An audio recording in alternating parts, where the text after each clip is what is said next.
শাস্তি প্রদান করতে হবে।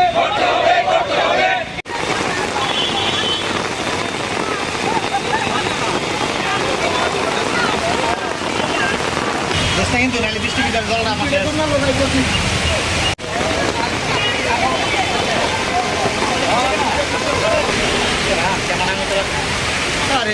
আমরা ইঞ্জিনিয়ার্স ফোরাম ত্রিপুরার পক্ষ থেকে আজকে এখানে ডিজিপি অফিসের সামনে আমরা এখানে বিক্ষোভ প্রদর্শন করছি। আপনারা জানেন বিগত 29শে মে আদালত চত্বরে কর্তব্যরত অবস্থা আমাদের অপু পাল জনৈক ইঞ্জিনিয়ার, ওনাকে কতিপয় আইনজীবী শারীরিকভাবে নিগৃহীত করে 29 তারিখ।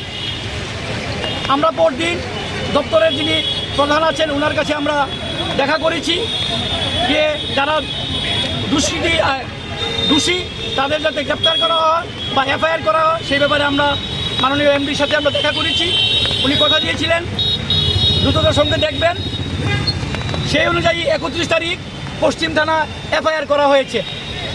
আজকে 3 তারিখ এফআইআর করা সত্ত্বেও যারা প্রকৃত দোষী তাদেরকে গ্রেপ্তার করা হয় নাই।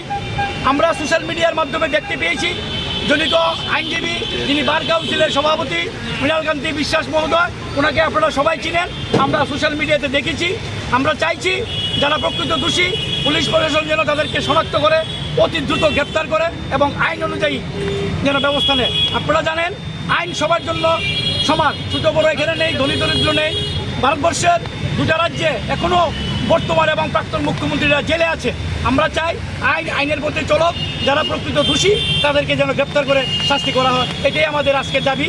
এবং আমরা সারা ত্রিপুরার সমস্ত ইঞ্জিনিয়ার ফোরামের পক্ষ থেকে এখানে মিলিত হয়েছি। শুধু আগরতলা যারা কর্মরত তারা আমরা বেছে নিয়েছি মধ্যাহ্নের যে টিফিন আওয়ার 1টা থেকে 2টা, এই সময়টাকে আমরা বেছে নিয়েছি যাতে অফিসের কোনো কাজের ক্ষতি না হয়। আমরা এই দুর্যোগপূর্ণ প্রাকৃতিক নিয়ে অপেক্ষা করো আমরা এখানে মিলিত হয়েছি। আমরা চাই এটার একটা সুষ্ঠু বিচার হোক।